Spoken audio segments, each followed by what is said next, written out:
non-watermarked watch is Longines.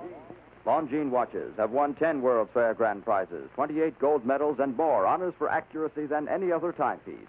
Longines, the world's most honored watch, is made and guaranteed by the Longines Whitnall Watch Company.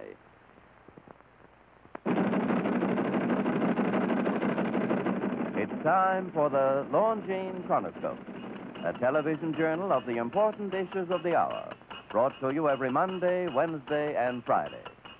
A presentation of the Longines Whitnall Watch Company, maker of Longines, the world's most honored watch, and Whitnall, distinguished companion to the world-honored Longines.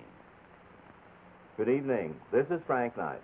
May I introduce our co-editors for this edition of the Longines Chronoscope?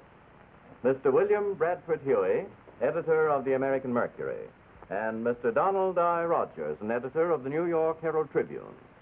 Our distinguished guest for this evening is the Honorable John F. Kennedy, United States Representative from Massachusetts.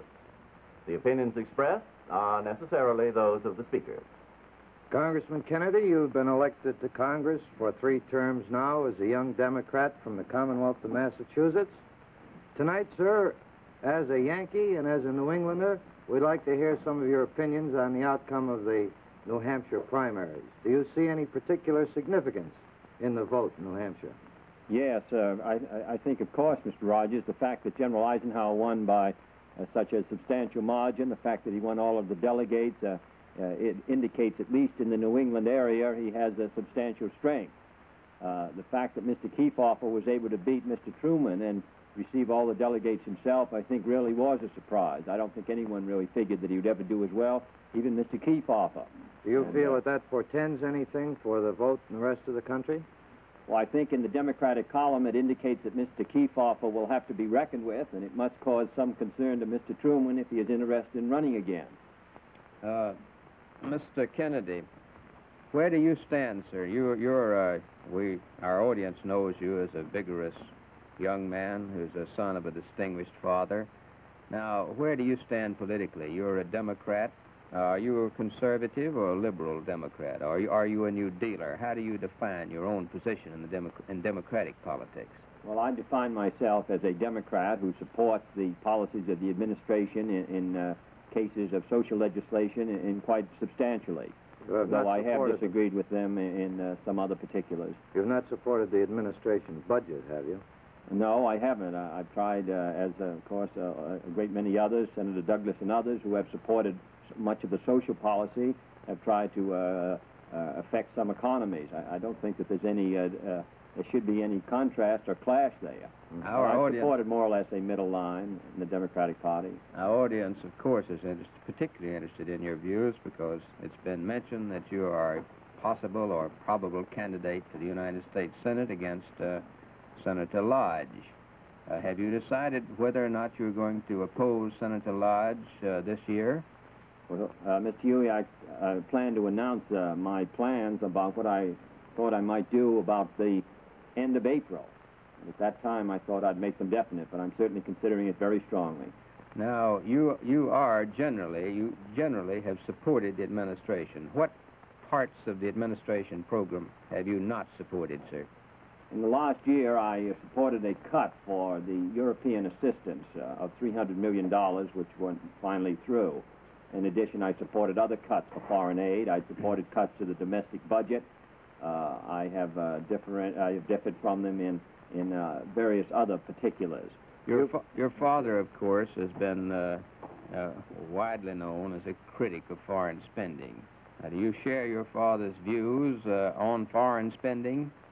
Yes, on foreign spending, though I think there is some difference between us on the amount of commitments that he would be willing to accept abroad and that I would be willing to accept abroad. He's in favor of a more national policy, perhaps withdrawing to the North American continent and the South American continent. I feel that it's important that we maintain strength in Western Europe and in Asia to prevent the communists from seizing control of those areas. We differ to that extent, though You are on the record, though, as favoring foreign assistance in certain areas, aren't That's you? right, in a reasonable capacity, but not to the extent that we have been doing it in the last year. I think we went overboard, and we're not meeting the cooperation we should, particularly in Western Europe, where we've spent an awful lot of money and really haven't found an awful lot of strength as a result of it. Do you feel we went overboard in Asia in foreign assistance? The reverse, I think, is obvious, and I think we're paying the price in that area. Today, I think we concentrate too much on Western Europe. And if the communist strength was in both areas, both Western Europe and Asia, and we didn't meet it in both areas, we've lost China and we're fighting a tough war in Korea. What do you find to be the most critical area in Asia? You just recently returned from a trip. in Yes, Asia. I think Southeast Asia is the critical area. It offers a much greater opportunity for advancement for the communists than does South Korea. It's rich strategically, it's rich in natural resources, the rubber and tin of Malaya, the oil of Indonesia. It has manpower. Lenin once said that if the communists could secure control of Russia, China, and India, that the balance of power would begin to shift in her direction. And I think that they are making substantial progress. There's danger there. It certainly is, and offers great opportunities to the communists, much greater than Western Europe now. In our worldwide battle, then, effort to contain communism, it's your view that we should be most gravely concerned about Southeast Asia at this moment. Yes, I think we have, in our attempts to contain the expansion of communism, we have to be concerned about the struggle on the whole periphery.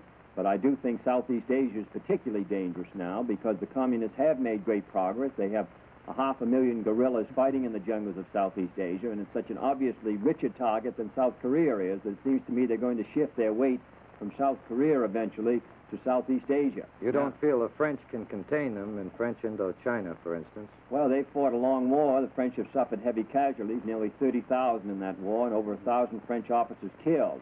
And though I think that at the present rate they're losing in the long run, unless the balance shifts in other places in the favor of the West, I would think that the French eventually would lose there, regardless of how strong a fight they may be putting up now. Now, to particularize, Mr. Kennedy, I'm sure that our audience would like your views on this. Do you think that we should support the French in Indochina during 1952? I think that we should have insisted 4 or 5 years ago that the French get out of French Indochina and permit a free native government to set up as we did in Indonesia in the case of the Dutch. But however, 1952, we have no alternative but to support the French because the alternative to the French would be the communists. Nevertheless, I do think that we must persuade the French to agree to get out at a certain date in order to get the support of the natives away from the communists. As the natives probably would prefer the communists to the French because they want the French out of there, we have to offer the natives a third alternative, self-government of their own, free of the French or the communists. And if the French would be willing to do that... As a long-range objective, you think that we have to foresee and to even advocate that the French leave the area?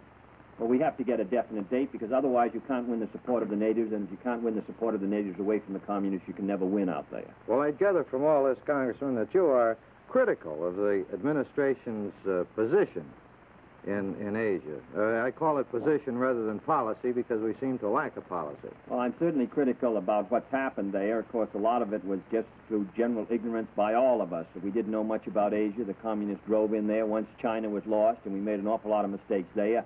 We took a great step towards losing all of Southeast Asia, and therefore we've made a lot of errors, and it's been, though no one's had any monopoly on mistakes in Asia, I think it's just been a general ignorance by the whole country and by all of us, and I think the administration has made many errors. Mr. Kennedy, I believe you also visited the Middle East on your trip. Now, why is it that we Americans have so many enemies in the Middle East today? Well, I think that there's two reasons. In the first place, all of these countries, stretching from French North Africa to the South China Sea, French Indochina, all of these countries have been or still are under the domination of Western powers, the so-called white powers. And there, therefore, is a heritage of animosity and hatred directed against the West, and as we are the strongest of the Western powers, we fall heir to a great deal of that. Secondly, these people live on a marginal level. Their standard of living is very low. Most of them are illiterate. They have this past history of Western exploitation. The communists, or at least the Russians, have not had a comparable colonial experience in this area. They move among the people and say, how could you be worse off than you now are? Come with us and you might be better off. It's compounded by the fact that in some of these countries they have native oligarchies who are corrupt and are not concerned about the welfare of the people. All these things compound in these difficult days make for a fertile field for communist infiltration and weakness for the West. Well, now, what can we do, sir, to retrieve the situation? Well, I think that the odds are against us in Southeast Asia. We might as well recognize it. But nevertheless, Write there it are off? some things that we can... No, I wouldn't write it off because I don't think we can afford to do it. But I think that, in the first place, I don't see any point in giving these governments large sums of money. But I would, because a lot of it will be wasted, but I would, and we haven't got it anymore, but I would give them technical assistance. We have done that in India. We sent out people from the Department of Agriculture who showed them how to increase their food productivity, which is their great shortage. And it's really, we haven't spent much money last year in technical assistance for India. We spent about $300,000. And for Western Europe, we're going to spend $6.5 billion, at least in the budget, about $6 billion. That would be a lot less expensive than the program we're undertaking right now in Western Europe, wouldn't it? It certainly would, but nevertheless, I think we have to continue our efforts in Western Europe. At least I'd have a sense of proportion on it. In addition, I would send the best Americans we can get out there. Our propaganda has been quite ineffective. Voice of America, at least in Southeast Asia, really doesn't measure up, doesn't do the job. And I would support the natives in those areas and their aspirations, even if they don't always do what we want them to do. I would support the free countries of India, Asia, India, Ceylon, Indonesia, Burma. I would support the native aspirations in countries like Iran, even if it happens to be against the interests of the West. That's right. And their attempts and liberal groups, and even if they happen to be working against the Western powers with which we're closely allied. I think we have to support the natives in their attempts to be independent, or otherwise those areas will be seized by the communists. And I think when the balance of power begins to shift in rearmament in our direction in 53 and 54, that our chances of success will be better. People will feel more secure going our way. Is it fair to say then, sir, in conclusion, that domestically you now stand for some economy in 1952? I certainly do. I think it'll be fatal. It's no use rearming if we're going to be destroyed by inflation. Right. And for foreign policy, you think that Southeast Asia is the most critical area and that we must support native governments with technical assistance. Thank you very much for being with us tonight. Thank you very much. Thank you. The editorial board for this edition of the Longines Chronoscope was Mr. William Bradford Huey and Mr. Donald I. Rogers. Our distinguished guest was the Honorable John F. Kennedy, United States Representative from Massachusetts.